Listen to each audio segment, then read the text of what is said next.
Nah ini loh. Jadi dia ngomong, ini loh, proses ini tadi persis gambarnya sama, buntut-buntutnya apa, ini jadi radikal bebas, Dr. Ali. Ini bad guy. Nah, radikal bebas itu menyebabkan otak sama sarafnya rusak, aktivasinya jadi terganggu. Lah kalau kita sudah tahu ini radikal bebas, untuk mengatasi radikal bebas itu semua orang juga udah tahu, Bu, pakai antioksidan. Makanya Bapak Ibu biasanya saya kasih aksa. Nggak bisa pakai antioksidan yang dari chemical, nggak bisa, karena harus pakainya alamiah. Dan kalau kita ngomong alamiah, adanya cuma dari produk MLM. Serba salah kan ngomongnya? Diomongin mereknya, dikira jualan, ya nggak diomongin itu nanti Bapak Ibu salah beli, ya, malah nggak progres. Nah, repot lah ya. Jadi dokter itu serba salah lah. Ngomong dipikir jualan, nggak diomongin nanti salah nyalain orang. Ya. Nah yang kedua Pak, anak ibu nggak bisa fokus kalau gangguannya di dopamin. Gangguannya termasuk dialog, ya macam itu gangguannya di dopamin. Dan ini hubungannya sama apa? Sama vitamin D ini loh. Nih ada vitamin D di sini. Makanya Bapak Ibu jangan komplain kalau nanya sama saya dikasih tahu vitamin untuk otak apa. Bu, aksanya ditambah, biostatnya ditambah, karena biostat itu bahan bakunya asam amino. Kalau aksanya tadi antioksidannya, sedangkan tadi yang kita ngomong vitamin D, proof D-nya itu, ya kita kasih dari proof D, karena kebetulan aksa dan kebetulan si biostat tidak mengandung vitamin D. Ya cuman ini aja sebenarnya prosesnya. Nah, kita bisa sukses menangani kayak gini, iya ya terapinya gitu aja kok, nggak sesulit yang Bapak Ibu bayangkan, kita kasih aja suplemennya yang lengkap. Pasti prosesnya beres. Ya. Ya, jadi sudah saya kasih caranya untuk mengatasi. Sekarang kita mau baca. Oke dok, kalau cara ngatisnya semudah itu, sekarang kita mau baca. Oke, ini yang saya lihat dan itu yang ibu bapak lihat. Ya, yang saya lihat di mesin itu seperti ini. Ya gambarannya. Hasilnya sama seperti ini yang bapak ibu terima karena ini di mesin ya. Saya bacanya lebih cepat lewat mesin sebetulnya. Tapi karena kita mau pakai ini ya kita pakainya sama. Ya, kita pakai nanti punya salah satu pasien kita. Ya, ini. Ini contohnya kayak gini, yang diperiksa itu sebanyak ini, Bu, Bapak Ibu, ya, yang ada di halaman belakang tadi sebanyak itu yang dites. Dan itu tidak perlu membuat Bapak Ibu takut atau khawatir, nggak usah. Ya karena apa? Karena para ahli, peneliti juga bilang, data yang sebanyak itu katanya baru sebesar 1%. Jadi mereka itu juga belum mengeksplor. Ya. Ya yang inilah data 1% yang mereka tahu dari proses yang namanya metilasi. Jadi nggak usah cemas, data cuma 1% aja cemas. Yang kedua, tolong dilihat amplifikasinya. Dari 1% aja masa kita udah ngambil kesimpulannya? Nggak usah, kalau bahasa ini cuma buat pengetahuan anak kita kekurangan gizi yang mana, nah tinggal kita perbaiki, dan saya sudah coba mencarikan produk terbaik, terlengkap, teraman, saya usahakan semuanya itu natural, dan semurah mungkin. Gitu loh. Makanya jatuhnya aksa, jatuhnya biostat, jatuhnya proof D. Dulu pakainya David, kenapa kok diganti dok? Harganya mirip, gak beda jauh, tapi dosisnya. David cuma 400 IU, proof D 1000 IU, 2,5 kali lipat lebih banyak. Berarti kan lebih murah. Plus proof D punya bonus, tanpa perasa, tanpa pemanis, beda sama David. Itu yang menyebabkan saya berubah. Jadi jangan punya pikiran aneh-aneh kalau saya ganti kerjasamanya sama orang lain. Salah. Karena dulu waktu pakai David nggak ada pilihan. Satu-satunya produk yang ada di Indonesia waktu itu ya cuma David tok. Nah sekarang saya punya pilihan, ada Proof D. Yang menurut saya lebih bagus, ya saya pilih yang lebih bagus. Itu alasannya. Oke? Ya, lanjut ya. Nah, terus dihitung dari warnanya. Tadi kan Bapak Ibu udah tahu, warna merah artinya lebih bagus dibandingkan warna kuning. Total ada berapa, dok? 10. Yang merah berapa? Oh, yang merah lebih dari 5. Berarti ini kekurangan gizinya tidak parah-parah amat. Ini biasanya dilakukan pada anak-anak yang tidak diet. Anak-anak yang diet biasanya ininya rada amburadul. Ya. Lebih jelek ya, kekurangan gizi. Nah, sekarang tolong. Oh, sebelum dijelaskan ya. Dokter tadi belum dijelaskan dok, yang namanya mutasi-mutasi belum dijelaskan dok. Oke, tak jelaskan dulu yang mutasi. Nah ini ya hasilnya, hasil tesnya ada mutasi-mutasi ini. Oke, jadi ceritanya Bapak Ibu, kita itu terdiri dari kita, kalau kita ngomong diri kita ya, separuh dari ayah dan separuh dari ibu. Ya, jadi kita dapat kromosom separuh dari ayah, separuh dari ibu. Demikian juga berarti anak kita. Anak kita berarti dapat separuh kromosom kita, separuh kromosom dari pasangan kita. Nah, kalau kita bilang kromosom bentuknya itu seperti huruf, ya kita anggapnya seperti huruf X ini. Ya, X, ini satu kromosom. Adanya ini di dalam inti sel. Ya, di manusia adanya kromosom di dalam inti sel. Kita punya 23 pasang ya, kromosom. Ya, masing-masing separuh dari ayah, separuh dari ibu. Kalau kita lihat untaiannya, gambaran dari kromosom ini, bisa satu kaki nih, satu sisi kita untai, kita lihat untaiannya, ini panjang kayak gini. Inilah yang disebut sebagai DNA, double helix nucleic acid. Nah, namanya ini nucleic acid ya. Ya, ini asam nukleat ya, atau asam amino kalau kita bilang. Ini susunannya kayak gini. Nah, inilah yang namanya program atau kode genetik. Ya. Dan mereka pasangannya kalau pada manusia, semua manusia ya masih sama. Biru, ini bacanya lebih bagus daripada pakai nama-nama gini ya, saya bacanya pakai warna ya. Biru pasangannya sama hijau. Kuning pasangannya sama merah, merah sama kuning, hijau sama biru itu berpasangan. Kalau pasangannya benar seperti ini namanya tidak bermutasi, dia belum berubah.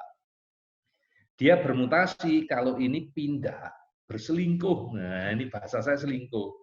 Jadi biru tidak ketemu dengan hijau. Biru ternyata bergandengan tangan dengan kuning. Nah, ini yang namanya mutasi. Kenapa bisa terjadi kayak gini? Karena bahan bakunya tidak ada. Tubuh anak kita kekurangan asam amino, sedangkan sel itu tiap saat mati, ada yang rusak, harus diganti yang baru. Jadi kasarnya ini kalau kita ngomong tentang proyek perumahan gitu ya, mandornya bilang, ayo tukang-tukang, tolong buat tembok. Oke, tapi batanya nggak ada. Tapi daripada ngejar target nggak bisa, ya tetap jadi tembok. Yang diisi apa? Kertas semen. Nah, itulah yang terjadi di tubuh kita, yang kalau kita sebut, itulah yang namanya mutasi. Ya, gitu. Nah, sampai ngecek-cek. Ya. Nah, kalau terjadinya di salah satu sisi, entah dari ayah atau dari ibu, itulah yang namanya single mutasi. Tapi kalau terjadinya di dua sisi, separuh yang di sini juga mutasi, sini juga mutasi, itulah yang kita sebut sebagai double mutasi. Kira-kira berat yang mana? Single atau double? Ya, itu caranya kita membaca. Ya. Tolong dikeluarkan hasil tes Bapak Ibu, kita mulai. Ya, kita mulai. Nanti kita baca sama-sama. Ya, kita baca sama-sama. Saya baca punya pasien saya, namanya Bu Tami. Ya. Oke, ayo kita mulai. Tolong disiapkan. Sudah disiapkan lembarannya. Tolong sekarang dilihat. Nah, ini dilihat. Ya. Amplifikasinya berapa? Nah, ntar saya buka dulu punya saya. Saya punya di sini. Ya. Oke. Punya Farel. Farel Satria. Oke. Farel. Oke. Kalau diizinkan saya share ya, saya share. Sebentar, yang punya saya ya, saya share. Oke, Bapak Ibu tolong lihat punya Bapak Ibu. Ya, ini mudah-mudahan sudah kelihatan, ini punya pasien saya ya, Farel. Ya. Ini baru diperiksa. Ya. Ini lembar pertama isinya adalah informasi tentang Asira. Mohon maaf saya tidak menerjemahkan, saya nggak ngerti caranya terjemahan terus masukin ke dalam mesin kayak apa. Ya. Pernah ada usulan dari orang tua, dok kenapa nggak nanya aja sama orangnya, suruh terjemahin dok. Di Indonesia mesinnya cuma ada 3, 1, 2, 3, ada 4. Kira-kira prospek nggak untuk diterjemahkan sama dia ya. Yang beli siapa ya, jadi ya itu ya salah satu alasan. Ini tesnya dikerjakan tanggal berapa? Dikerjakan tanggal 8 bulan Juli. Ya, kemarin ya baru dikerjakan kemarin. Ini sekitar jam 1. Ya, dikerjakannya sekitar jam 1. Ya, 12.40 ya. Ini informasi saya, ya mestinya diganti mata hati aja lah lain kali ya, jadi gak bingung ya. Mata hati mungkin takut pakai nama mata hati, pakai nama saya ya gak apa-apa lah ya. Ini nama tesnya metilasi, ya. Ini nama anak. Ya. Amplifikasinya 8, ya kecil lah ya. Kan 1 sampai 15. Berarti data ini kebaca setelah kita ketemu ada 8 ya, ada pembesaran 8. Ini identitas anak ya. Tanggalnya tanggal cantik ya, 88/2008 ya. Cantik banget ya tanggalnya ya. Mantap ya. Oke, lanjut. Kita baca sekarang. Yang dites ini nih, AGT, CBS, nggak masalah, baca aja. Yang kita minta tadi apa? Dihitung dok, jumlahnya berapa yang merah atau yang kuning. Ya ini jumlah total dulu ya. Aku kan nggak kelihatan ya, ini ngecilinnya pakai ini. Nah, oke, tak kecilin dulu. Oke. 1, 2, 3, 4, 5, 6, 7, 8. Oke. 9, 10, 11, 12. 11, 8 kan tadi ya. 9, 10, 11, 12, 13, 14, 15, 16, 17. Oke, ini ternyata kurang suplemennya atau akeh ya, 17 ya Mas. Oke, 17. Oke, dari 17 kita hitung. Yang kuning berapa? Berarti kalau separuh ya kurang lebih 8 lah ya. 1, 2, 3, 4, 5, 6. 6. Oke. Berarti dari data ini kita simpulkan ya enggak parah-parah amat. Memang kurang, ya sorry ya, kalau kalimat saya jangan sampai tersinggung, ini kurang gizi lah. Ya. Kurang suplementasi lah. Kalau orang presentasi itu kadang-kadang bahasanya bahasa hiperbolik ya, supaya diingat ya. Jadi kalau usah sakit hati ya kurang gizi lah, kurang nutrisi. Ya, suplementasinya mungkin jelek, makannya mungkin kurang bagus ya. Picky eater, something like that ya, oke lah. Tapi secara umum oke lah ya, amplifikasinya 8, ya, jumlah yang kuning lebih sedikit dibanding yang merah, berarti oke, ini no problem. Cara ngatasinya, kan udah. Ya, kasih aja aksa, kasih aja biostrat, kasih aja vitamin D3, masalah selesai. That's it. Dok, kepo dok, pengen tahu. Ini gen apa aja dok yang bikin huru hara di tubuh anak saya, tinggal dibaca. Ini gen apa? Ini gen untuk resiko terjadinya hipertensi. Jadi anakmu nggak diapa-apain, dibiarkan aja, nggak kita suplementasi. Ya besok mungkin dia akan jadi hipertensi. Ya, gitu doang. Nah, yang bawah dok hubungannya sama asam folat dok. Iya. Dan ini sebetulnya berita bagus ya. Ini kan pemeriksaannya standar. Mesin itu pasti dibuat standar untuk semua orang. Pasti informasinya itu generik. Ya, tinggal pinter-pinternya kita menggabungkan keping-keping pasal ini untuk membaca cerita. Dikatakan gangguannya dia itu di asam folat. Ya wis anaknya kekurangan asam folat kok. Dan kalau kekurangan asam folat itu bisa terjadi resiko terjadinya bibir sumbing. Amit-amit loh. 95%, 99%. Aku belum ketemu sih anakku yang di sini ya, di Bekasi ya. Yang amit-amit sumbing itu enggak ada. Dan enggak ada ceritanya nanti gara-gara gennya ini positif di masa depan tiba-tiba bibirnya sobek sendiri jadi sumbing itu enggak ada.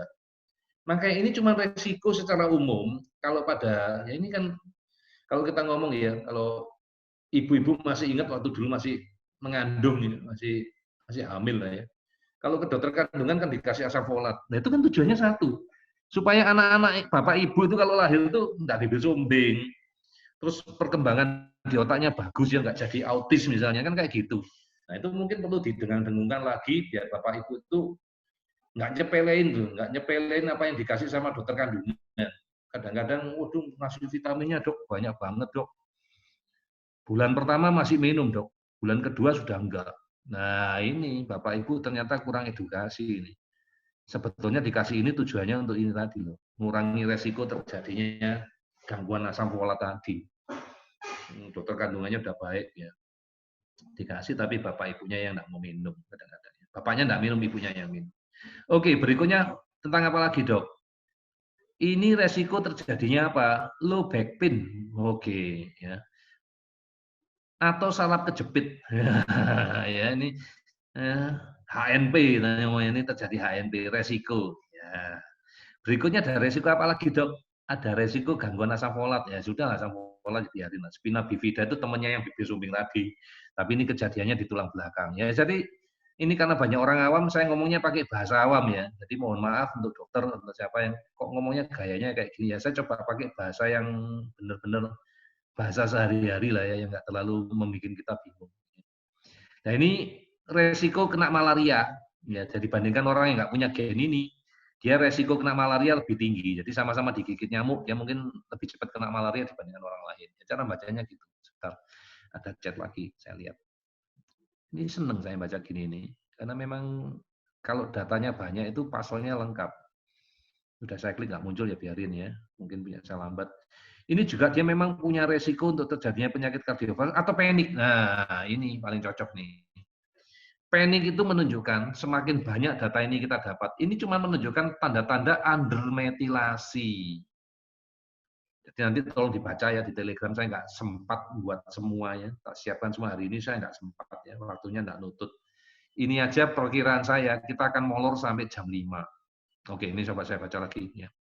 Anak Devon, amplifikasi 1, yang warna merah 3, yang warna kuning 6. 4 double mouse 3 single mouse. Ya udah, tinggal diterjemahkan sendiri toh, udah tak bacain hasilnya. Ya ini berarti kurang gizi. Ini nggak tahu pemeriksaan kapan, ini mungkin yang lama kali ya, aku nggak tahu.